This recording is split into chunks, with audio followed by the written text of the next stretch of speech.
So, Apple came out and announced in their Q annually statement, in an unprecedented announcement, that they are messing up.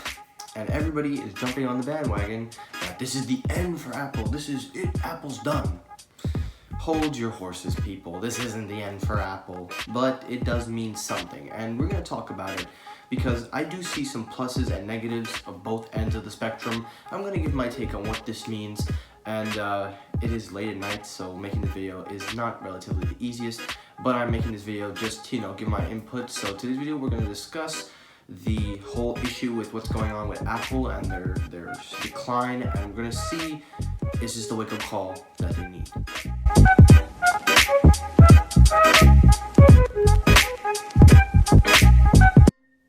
Hey, what's up everybody? Michael here. Welcome back to another video. And it is late at night. I couldn't sleep very well. Figured I'd make this video just to get it out of the way. It is currently 2:52 in the morning.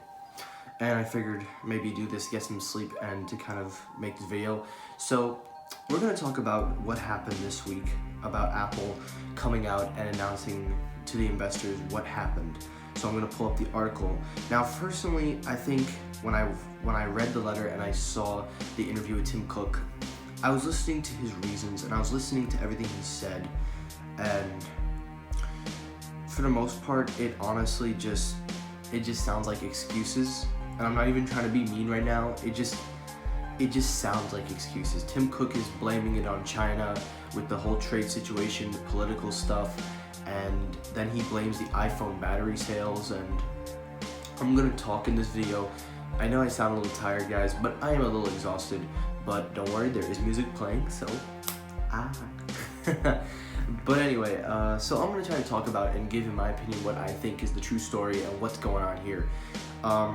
So basically, Apple came out and announced and told their investors that they're not going to do so well for iPhone sales. Obviously, iPhone is their number one source of money.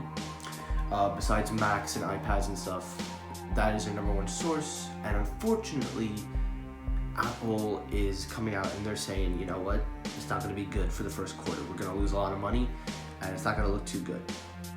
Now, Apple's excuses that they said, yes, I say excuses, the reason that they're making these excuses, they're saying that there is 4 problems. The first problem is the problem with China, the economy market, the value of the dollar, the iPhone battery sales, and also the demand. Now, there are some truth in what Tim Cook was saying and in the letter. The battery replacement program definitely did play a key factor because people were upgrading their batteries and their phones were much better and they were much faster, so you didn't need to buy really a new phone, so that could be a possibility of also one. As for China, there is some truth to that because there are other smartphones coming out from China and they are much better, in my opinion, more innovative. And the demand for iPhones is definitely another factor that is kind of true. But there is one truth in there that I don't think is true. He said that it all plays down to the trading with China. It's not China's fault, Apple. The truth is, look, there are some things you need to understand. You're making excuses just to protect your end. And it's only a matter of time before these excuses come back and bite you. It's only a matter of time. And you keep on going down this route. You keep going down this path of just money, greed, because even when you came out and admitted, even though I give you credit, you still tried to make excuses to back up your own end. The truth is, look, there are 3 problems going on why you're going down. First off, smartphone sales are declining. It doesn't just go for you, it goes for Samsung, it goes for Huawei, it goes for Xiaomi, it goes for the whole smartphone market. People don't need to pick up a phone every year. They don't need a phone every year because it'll last. This is the Galaxy S8. It still works fine. I'm rocking the iPhone 10. It still works fine. So you don't need to upgrade every year. So that's number 1. Number 2, Apple, again, you're pricing them too expensive. And everyone keeps coming back at me and saying the iPhone XR is cheap and affordable, but if you pay for the insurance, the activation fee, and the taxes, you're almost going to be paying $1,000. So how is that affordable? You keep making these prices so expensive that you really just, you're not making it easy for people to invest in, like, give their hard-earned money to get their products. Because there are people out there that can't even afford an iPhone 10 on the minimum wage that they're making. Now, again, like I said, you could put it on a monthly plan, but you're still going to be paying $1,000. And just for a phone, like, come on. Like, is that sensible? And finally, number 3, there are other phones out there, regardless of software, that are more innovative. Apple, you put a notch on a phone, all your Apple sheeps will say it's innovative for Face ID. But we have phones that literally have mechanical mechanisms. Even though that's not a solution, it's still one of the ways you could get rid of a notch. We have now a slider on the phone, the Xiaomi, Vivo. We have in-display fingerprint scanners. We have phones that can literally quick charge in 30 minutes. And most of all, we have phones that are now capable of 5G. And the iPhone XS and XS Max have what? And the iPhone 10 for that matter? Nothing happening. You have lost the innovation. You have lost what it means to be Apple.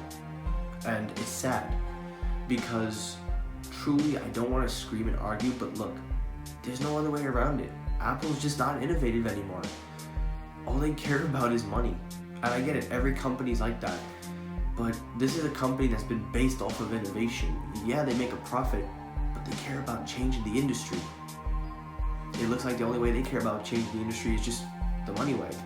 Now, at the same time, at the end of the spectrum, I definitely appreciate Apple for coming out and saying, look, we're failing, we're not doing well. So I can't sit up here and be like they're all wrong. They did come out and say that they're messing up. So for that, I gotta give credit. And sorry if I'm talking so low, it's just really late at night, guys. But Apple, I give you credit. You came out and you said, it's not a good year, we're not doing so well. And I applaud you for that, coming out, coming clean. I always give respect. But this is a wake-up call. This is something that you guys needed. This is the wake-up call that I was talking about for a long time. This is your second chance to get back your customer support. This is your chance to get people back into support. Because right now, the prices are expensive. The demand for iPhones aren't good. And most of all, the services that you give customers are really bad. $650 to replace an iPhone back glass panel? What? Look, all I'm trying to say is this is exactly what you guys needed, a wake-up call. So, this is what I think you guys need to do.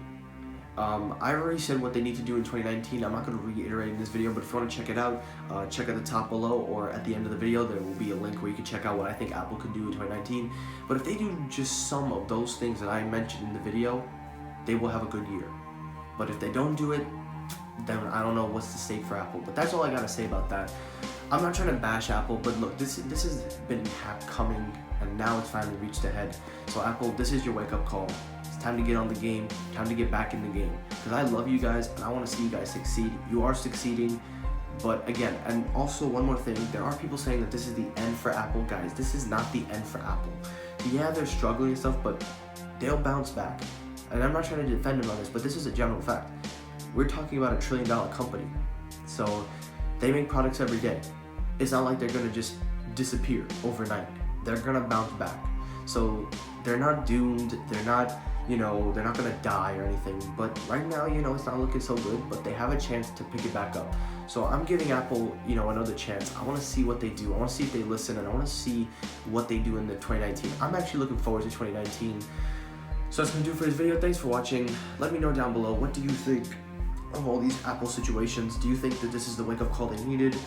What would you like to see Apple do in 2019? And as always, if you like what you see, hit the subscribe button and turn on notifications. I'll be making more videos recently.